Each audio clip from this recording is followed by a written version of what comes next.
Assalamualaikum warahmatullahi wabarakatuh. Perkenalkan, nama saya Nur Azizah dari kelas 5A Akuntansi. Di sini saya akan membacakan jawaban saya UTS Technopreneurship. Yang pertama, jelaskan prinsip Technopreneurship dan perannya pada masa pandemik dan pasca COVID-19. Prinsip tekno tersebut yaitu kewirausahaan dalam bidang teknologi yang mana ahli yang diperlukan tidak hanya berwirausaha semata, namun juga pengetahuan akan teknologi mutakhir bersama dengan perkembangannya teknologi. Pada pandemi COVID-19, tekno tersebut berlaku sebagai inovasi masyarakat. Mengapa hal demikian? Karena tekno tersebut merupakan istilah dari teknopreneur atau wirausaha di mana dalam kegiatannya lebih menekankan pada pemanfaatan teknologi, khususnya komunikasi dan informasi. Pasca pandemi COVID-19, tekno tersebut tentunya akan semakin berkembang di kalangan masyarakat karena sebelumnya sudah diterapkan dalam kegiatan usaha. Yang kedua, identifikasi dan jelaskan karakteristik successful technopreneur serta proses menjadi seorang tekno tersebut. Adapun karakteristik menjadi hal tersebut, yang pertama memiliki keterkaitan terhadap bisnis yang berpengaruh positif pada keberlangsungan usaha. Yang kedua, fokus terhadap produk yang ditawarkan dan sesuai dengan kebutuhan pelanggan. Yang ketiga, tantangan yang cukup sulit, yaitu berani mengambil resiko untuk mencoba sesuatu yang baru dan mampu untuk mewujudkan suatu ide menjadi bisnis. Sedangkan proses yang dilakukan untuk menjadi seorang tekno tersebut antara lain: yang pertama, harus bisa mencari ide bisnis, paham teknologi, mengenali market, membangun tim, mempersiapkan modal untuk kegiatan usaha. Yang kedua, harus percaya diri dan berani memasarkan suatu produk, melakukan evaluasi secara berkala, selalu bersiap dengan perubahan dan mampu mengontrol ego.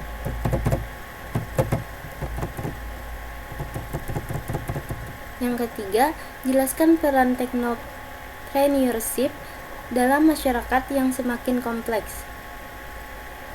Hal tersebut sangat berperan di ruang lingkup masyarakat, diantaranya yaitu masyarakat dapat memperoleh pencerahan mengenai alternatif profesi dan memiliki skill di bidang teknologi informasi, serta mengelola bisnis, serta memperoleh akses untuk membangun network dunia bisnis. Tekno tersebut juga memberikan manfaat karena masyarakat yang memiliki kemampuan teknologi lemah guna meningkatkan kualitas hidup mereka.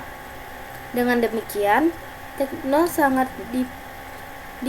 diharapkan dapat mendukung pembangunan yang berkelanjutan.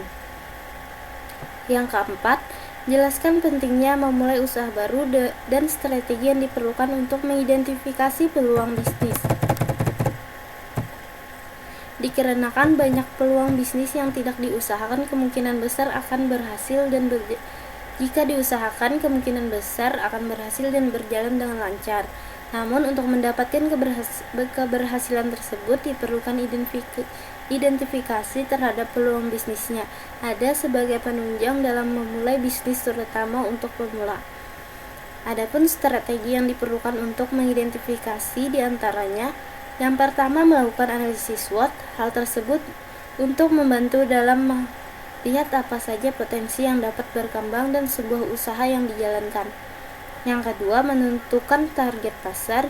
Dengan mengetahui target market, maka akan lebih mudah untuk beradaptasi dan melakukan inovasi terhadap kegiatan bisnis tersebut.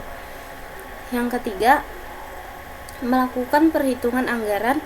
Akan banyak proses yang terjadi dalam suatu bisnis. Hal ini menjadi salah satu aspek penting yang harus dihadapi dan diperhatikan. Yang keempat, melakukan promosi. Tahap ini menjadi bagian penting yang harus dikonsep dengan sangat matang sehingga biaya pemasaran yang dikeluarkan tidak sia-sia.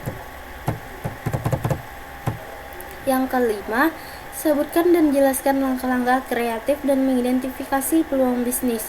Langkah-langkah kreatif yang dilakukan dalam mengidentifikasi bisnis antara lain Yang pertama, kenali masalah di sekitar dengan melakukan survei atau pertanyaan kepada masyarakat di lingkungan sekitar mengenai masalah yang sedang dihadapi.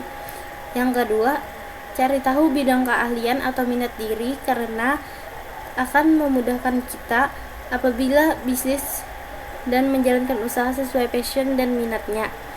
Yang ketiga, buat analisis SWOT yang terdiri dari pemetaan kekuatan, kelemahan, peluang, dan ancaman. Yang keempat, memanfaatkan sumber daya yang ada. Buatlah daftar mengenai sumber daya yang diperlukan untuk menjalankan bisnis. Pertimbangkan juga biaya agar tidak membengkak dan ketika memilih bahan baku sebagai sumber daya. Yang terakhir yaitu hitung anggaran bisnis karena anggaran berguna untuk mengantisipasi kerugian akibat biaya produksi lebih mahal daripada harga jual. Itu saja yang dapat saya presentasikan. Salah hilap mohon maaf. Assalamualaikum warahmatullahi wabarakatuh.